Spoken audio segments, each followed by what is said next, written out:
Politisi Partai Gerindra Edi Basri menegaskan bahwa Satuan Tugas Penertiban Kawasan Hutan atau Satgas PKH yang bekerja di Taman Nasional Tesonilo tetap menjunjung tinggi hak asasi manusia.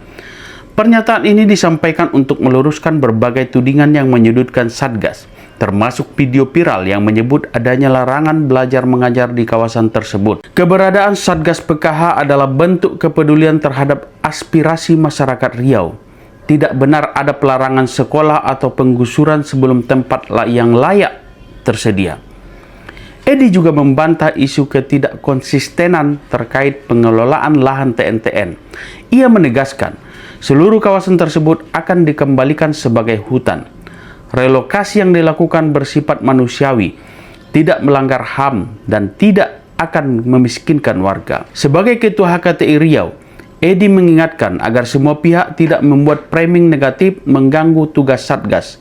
Ia menyebut program ini baru bisa terwujud di masa Presiden Prabowo setelah tertunda selama lebih dari 10 tahun.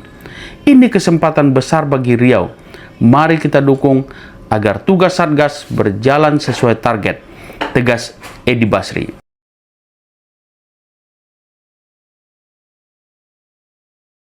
Komunikasi dengan Satgas ya PKH itu dalam kaitan juga untuk kepentingan aspirasi masyarakat Riau, terutama mengenai masalah adanya isu-isu ataupun tudingan-tudingan bahwa Satgas itu tidak konsisten. Ada yang sebagian ditinggalkan kebunnya, ada yang tidak. Itu tidak benar. Itu sudah ditegas menekankan seluruh TNTN itu adalah kawasan hutan tanpa pengecualian milik siapapun. Satu. Yang kedua adalah dalam kerja Satgas itu, relokasi dan deforestasi itu tidak akan melanggar hak asasi manusia. Karena hak asasi manusia itu terlepas dari apapun dia. Apakah dia direkayasa atau penempatan oleh salah dan benarnya, itu persoalan lain. Tapi keberadaan manusia dimanapun, dia harus dilindungi hak asasi oleh negara. Dan Satgas konsisten untuk itu.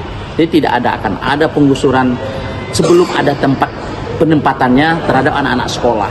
Dan juga tidak akan ada memiskinkan orang kalau sebelum dia ditempatkan pada tempat yang layak. Dan penempatan itu, relokasi itu adalah bagian daripada cara-cara yang harus manusiawi, bahkan tidak sedikit pun akan melanggar hak asasi manusia yang ada di sana. Pihak-pihak memframing ini mungkin ada kepentingannya. Ada kepentingan dalam kait kata, ya biasalah di dalam negara demokrasi ada yang pro, ada yang kontra. Tetapi kita ingatkan bahwa mari kita sukseskan kerja Satgas ini, dan kerja ini udah puluhan tahun ya yang seharusnya dilaksanakan. Baru sekarang terwujud semasa kepemimpinan Pak Prabowo dengan petugas-petugas anggota yang lapangan yang sangat konsisten. Masih kita dukung sepenuhnya. Supaya apa? Supaya kita tidak hanya berputar-putar di situ saja, supaya kita progres kita di Riau ini semakin baik. Hal-hal satu persoalan ke persoalan lainnya bisa selesai sesuai dengan tahapan-tahapan yang direncanakan oleh Satgas itu sendiri.